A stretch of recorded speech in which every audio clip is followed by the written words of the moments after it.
Hello, BookTube. I'm Shawn the Book Maniac. Welcome back to my channel. I am here again with Ros of Scallydandling about the books, and we are here to talk about British women novelists. We may go farther afield than that, but that's how we're going to start the discussion. Welcome back to my channel, Ros. How are you doing?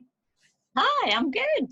I've got my cup of coffee and I'm raring to go about these lovely women. Given the time difference, I have my first glass of wine of the evening, so let's see how that goes, shall we? I was recording a tag yesterday, Shawn, and I especially made sure that I went and got a gin and tonic so I could do tipsy tagging like you. And then I got so busy talking, I forgot to drink it. That's never happened to me. I know. So this discussion was prompted by a lovely comment that Ros left on one of my videos. And that video was my review of an Elizabeth Bowen novel. Was it The Last September? That's the title, right? The Last September. Yep. And this is what, I'll put it right up on the screen here. Ros wrote, "I have a special delight in 20th century English women novelists who write with subtle care." To which I replied, because Ros and I had been discussing doing a Zoom chat at some point, and I said, now there's a topic for a Zoom chat if ever I heard one. So that's what brings us together today. So why don't we start with Elizabeth Bowen? Oh, yes. What a pleasure. I wrote down a few of the women that came to mind when we were thinking about this topic and when they were all born. And it feels like there was a really kind of rich, fruitful kind of what was in the water in the British Isles at that point that brought out all these amazing women writers, yes. You know, and we can talk about loads of them, but Elizabeth Bowen is one of my absolute favorites. She was born in 1899, and it's like that kind of turn of the, you know, very end of the 19th, very beginning of the 20th century. It was like, yeah, there was a whole crop, shall we say. But she is just such a wonderful stylist, isn't she? Stylist is the perfect word. Her prose, I mean, it's every so often in The Last September, I thought, you know, that probably could have been said more simply, but that was like about 4 sentences in the whole novel, and the rest of it, it was just like, oh my God, just gorgeous prose. And the thing with her prose, and this is the thing I suppose I was saying about the subtlety, these women, and she's a good example, you know, people think of them as writing about small topics. Do you know what I mean? Like writing about relationships and marriages and, you know, and actually there's so much more depth than that. But it's because it's written by a woman, it's like, oh, it's domestic, but it's not. There's layers of ideas in all her books. It's not in your face. You have to look for it. And when you look for it, you see more and more and more. The Last September was really subtle in the way that it represented the time of troubles and absolutely of that and stuff that I missed until I read the introduction after I read the book, and it bumped my reading experience up to 5 stars because I didn't catch all of that when I was reading. Just fabulous. Yeah, these nuances of like class and nationality or identity in there, and it's there in the dialogue and just like little words, and yeah, it could pass you by if you weren't paying attention. Great. I've got another of her books here, Heat of the Day, and this is in wartime London. So that's the one some of my subscribers commented that it's even better than The Last September. Do you agree? Yeah, I would agree. This is I picked this one up because I think this is probably my favorite of hers. She writes very honestly about relationships, I suppose, and in a very unhidebound way. I mean, that's one of my joys about actually these women writers of the 20th century, because they're all fairly sort of posh, you know, and educated, and you kind of expect them to be very conventional, and absolutely they are not. I almost fell out of my chair when I found out that who wrote The Magnificent Spinster? Oh, no. You see, I can never remember things when you ask me, you know. The name is on the tip of my tongue. May Sarton. Yes. Did you know that Elizabeth Bowen and May Sarton were lovers for a time? I did, yeah. Yes, I mean, she had a number of interesting affairs in her life. I think she also had a relationship with the poet Cecil Day-Lewis. That could be true. I'm not familiar with. Yeah, no, I'm very, May Sarton. Yeah, absolutely. That kind of, it feeds through into the books, doesn't it? The pleasure of this one is that it's that thing when you think you know someone and maybe you don't, because her lover's he's suspected of being a spy, you know, like selling information, and it's in the war, and it's almost like she becomes a pawn in that. Yeah, I would really recommend it. Definitely a Shawn book. I'm sure That's it's a Shawn awesome. book. You won't bail on this one. I have two to show you. This one, Ooh, Friends and Relations. yes, and I haven't read that one. I believe it is just before or just after the last. Mm-hmm. I can't. I looked it up when I did my book haul video, and I've already forgotten. It's got that glossy cover. I think it's a publishing on demand book. But anyway, if you haven't read it, I might hit you up for a buddy read at some point. Oh yeah, rather. The Death of the Heart is another favorite of mine. Okay, I think it's The Death of the Heart that some of my commenters have said was even better than September. And I also recently got this baby, Collected Stories. Oh. In the now that's library edition. Oh, nice edition. Oh, very classy. Chunky. Do you know what, though? I know you really read and appreciate short stories, don't you? And for some reason, I think that I don't really like short stories. Well, lots of people don't. When I read them, I enjoy them, but there's something in my head. I have this prejudice against short stories. You know, I think, oh no, I want a whole novel's worth. Well, Bowen, there's quite a few novels to choose from too. There are. And her Anglo-Irish background is really interesting. And that gives, I think, that slightly alternative political or social kind of viewpoint that she has. Very much came through in the last September, and like I say, some of the nuances I missed until I read the introduction, but it was just layers and layers of nuance. There are a few interesting Elizabeths. I'm going to throw another Elizabeth at you, okay, which is Elizabeth Taylor. Have you read any Elizabeth Taylor? I have. I should have known you would have done. I have had mixed results with Elizabeth Taylor, but her last novel, her most famous novel, Mrs. Palfrey at the Claremont. I loved it. I absolutely loved it. Mel and I buddy read it together. We have a buddy read review that I will link to in the show notes below. I loved it so much. Because if you had said that you didn't like that, I would have actually cried. In fact, I might have just like stormed off and refused to talk any further. Oh no, it's just gorgeous. I loved it. It was really emotionally powerful and again, very subtle. And that is it, because it appears to be about these kind of like, you know, middle-aged woman and like quirky characters and so on. And actually it's about English society and war and it's got all those themes in, and it's funny, you know, and why shouldn't you be funny as well?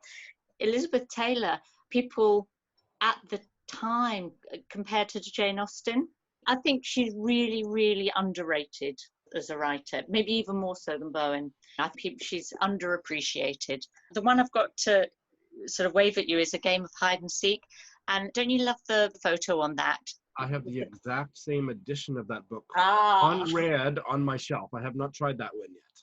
Oh, it's like it's a falling in love book, and then like time passes and you go, it's like a character that is terribly respectable but isn't really underneath inside.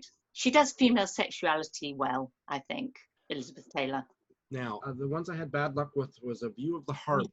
I haven't read that one. Was that not good? Well, the thing that bothered me the most was there was a male character, a retired captain, that kept in a really aggressive way insinuating himself into all the lives of all of the people of the village, and he was just visiting, and I couldn't stand him. He irritated me so much I had to bail. I couldn't finish.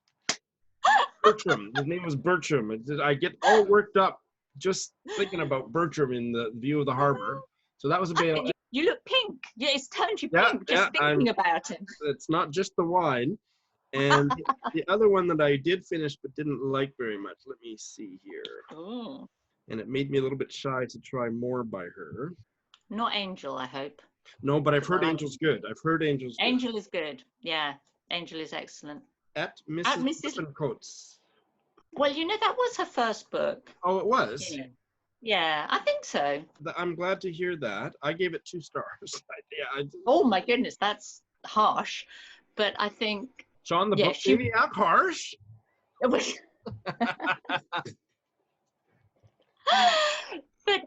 Yeah, I think it's got some of those first novel faults. Yeah. I'm very forgiving knowing that. Yes. Yeah. So Angel. Yeah. Angel's supposed to be really good. Yes. So Hide I'd and Seek. say Hide and Seek and Angel. Yeah. Okay. There was another one that was in my mind, but no, forget that. Yeah. You guys, it's so good that you can edit. You know, when I make my videos, I don't edit because I'm a very, very lazy person. I'm going to leave that comment in because I want my rebuttal to go in, which is that you don't need to edit because you are an extremely articulate person. If I was as articulate as you, I wouldn't be editing. But I'm glad you are today because I'm going to keep forgetting things. You and me both. So yes, Elizabeth Taylor, and she was friends with Barbara Pym. She was, yes. Who I know is an enthusiasm of yours and someone that I also really love. And she, again, she has that humor but insight thing, doesn't she, that I really enjoy. Yes, and I don't want to, because you like her and my subscribers are probably sick of hearing me talk about her, so I'll just say in passing that some readers enjoy her for the humor, and that's great. She is a very funny writer. Usually most of her books have a very predominant comic tone, but all of her books I also sense very palpably an undertow of loneliness and yearning for some kind of a connection. It doesn't necessarily have to be with a romantic partner, but that I find is the profundity of Barbara Pym, that it's not just a comedy, her stuff. Yeah, no, I completely agree. And I don't tend to read things that are just funny, if you know what I mean.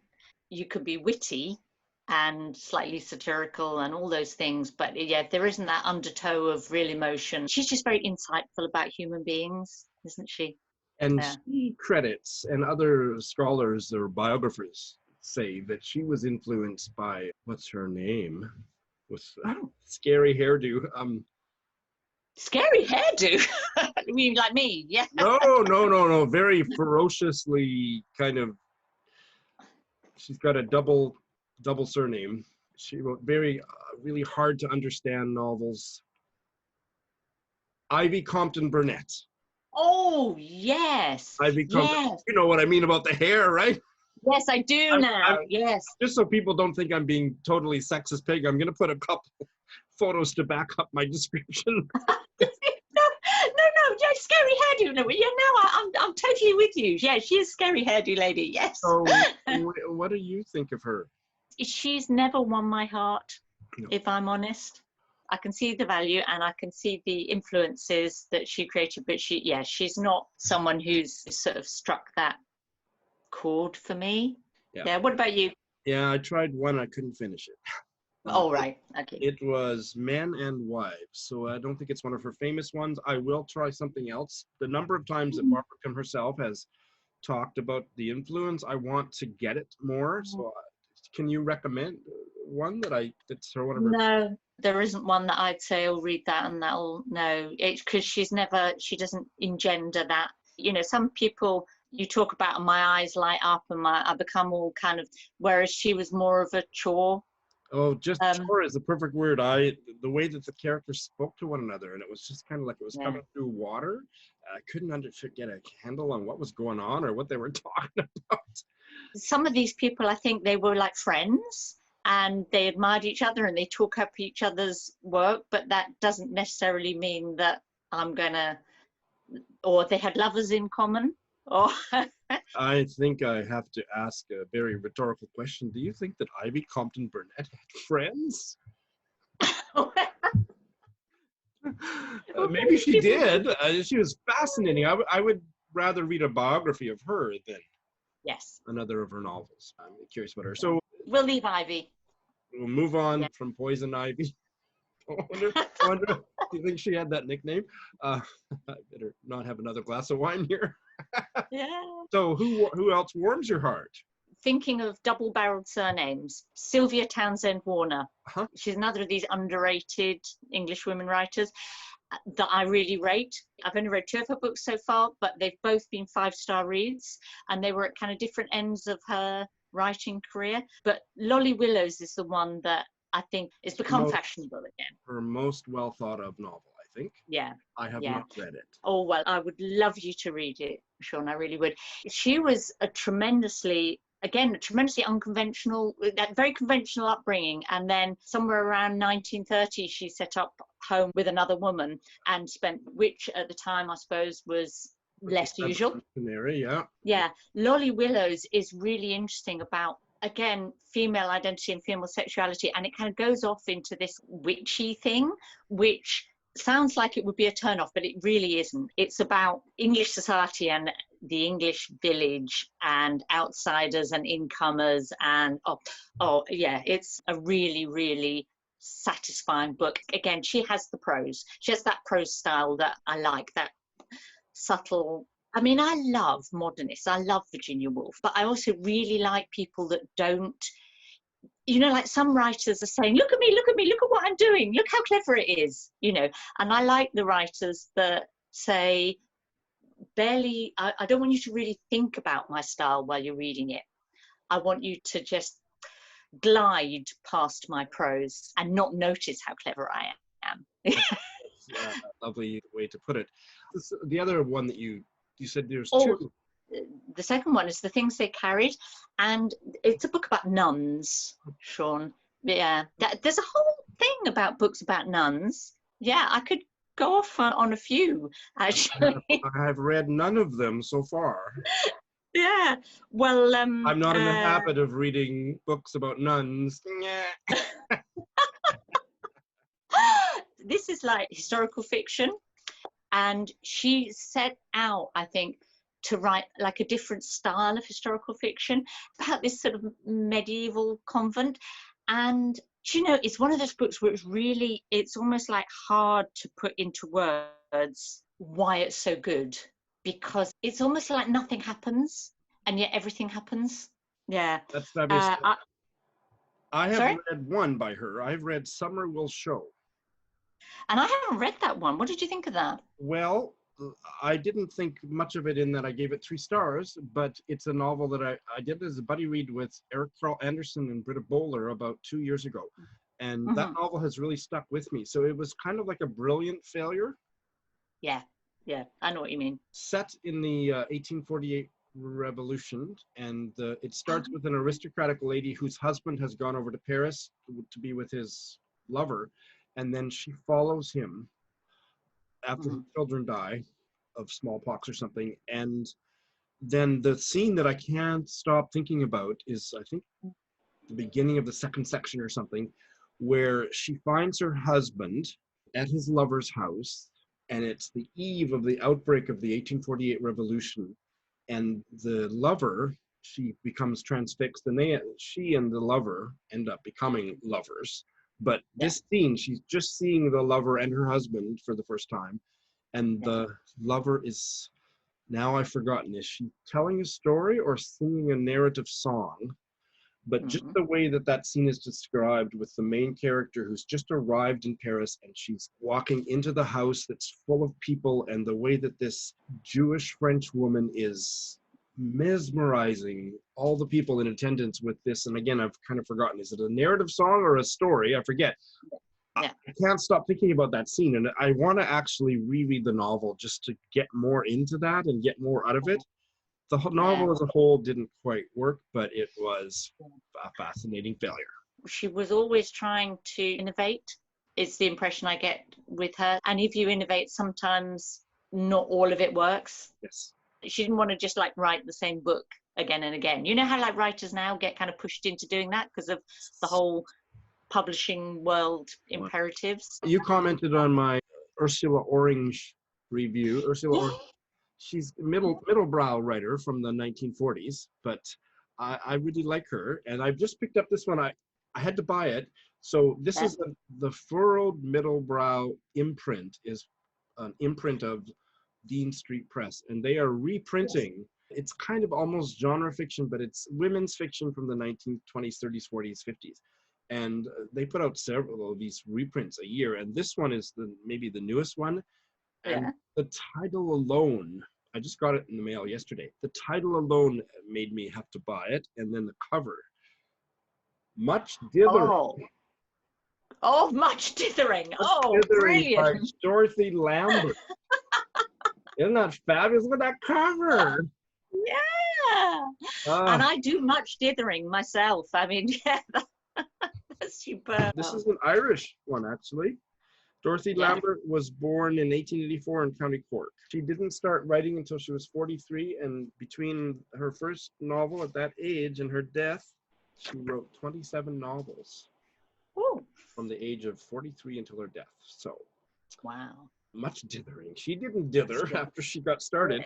Yeah, no, she got on with it, didn't she? Are you familiar with this new line of reprints by the British Library Women Writers series? They've just Oh, been no, that's published nice. this year, and this is Chatterton Square by E.H. Young. Do you know anything about this? No, not a thing. I don't either. So she was a That's right. prolific British novelist. She won the James Tate Prize in 1930. Wow. Her And I novel, haven't even heard of her. I hadn't either. Her novels often looked at social mores and unconventional households. So Oh, that might be a sounds like lost one book. for you and me, doesn't it? Well, I Yeah. if we get started on buddy reads, our buddy reading marriage might last longer than your marriage to your husband, as long, Don't tell him. as long as we stay in good health. And the next one is The Tree of Heaven by May Sinclair. Oh, now May Sinclair, I have come across. When she was quite young, she went in the First World War and went with an ambulance Yes, and she was a suffragist. and a suffragist. Really interesting woman. I love these women, I have to say. And the last one on my pile is Molly Panter Downs from this same series, Oh. My Husband Simon. No, I don't know her. Another one to look for. I read a novella of her. I did a buddy read with Cousin of Always Doing, One Fine Day, which I didn't love, but I liked. And then this was by her as well. And this is just a small sampling of the books like that. And these are not maybe as literary as some of the ones we've been talking about. Let's finish up, Roz. I have a Rosalind Lemon. What's her name? Rosalind Lemon. Are we going to talk about Rosalind Lemon? Please, let's finish with that, because that's all we have time to do. So Because do I an was elevator going to say, pitch for Rosalind Lemon. if there's one author that I have to get in here before we finish, it is Rosalind Lemon. And not just because she's a fellow Rosamond, you know, and there's not a lot of us about. Look, I pulled out a whole pile of her books for this. And talk about editions. They're all the Virago Classics with the green. Oh, I read my first Rosalind Lemon. Not this one. I read her first book, The Dusty Answer, when I was 18. 5 years ago. Oh, absolutely. Yeah, 5 years ago.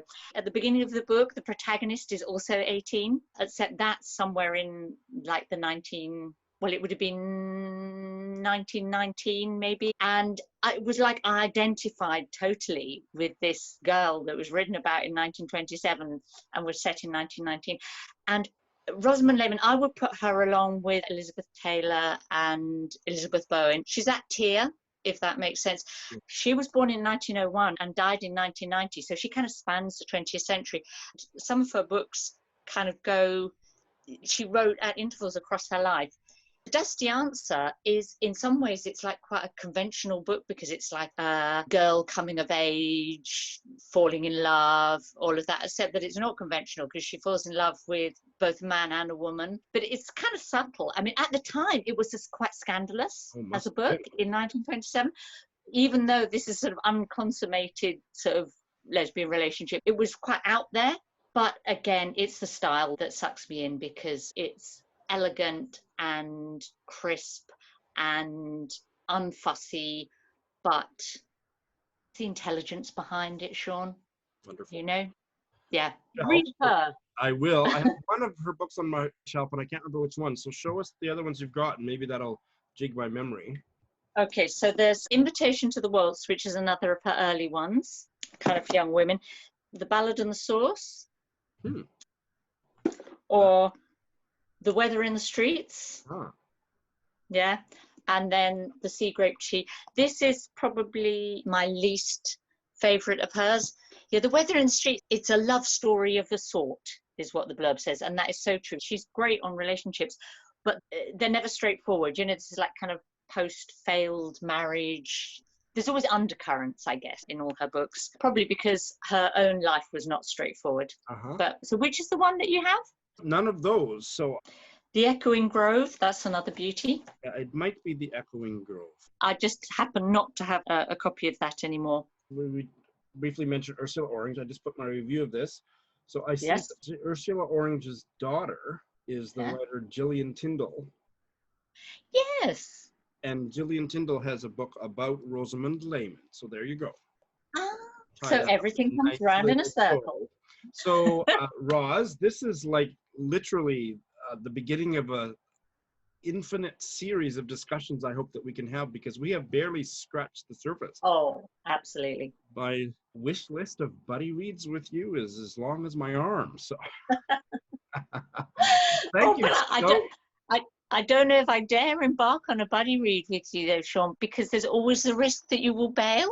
These kind of books, it's very rare for me to bail. Very rare. This is my period. What a delight. Thank you so much. You'll come back, right? Oh, of course so. I would love to. And those buddy reads are on. I see here that Rosalind Lemon has a memoir, The Swan in the Evening, Fragments of an Inner Life. Do you know that one? No, I haven't read her memoir. Do you know what? This is a guilty secret. I tend to avoid memoirs by writers that I really like. Because sometimes you read their memoir and you actually go off them as a person and you've loved their books and then you think, oh, I don't know. I like an autobiographical novel, but not a memoir. I'm not a big fan of memoir, and that's an interesting twist to put on it. Yeah. Thank you, Roz. Pleasure. Thank you so much. This has been fun. What a delight.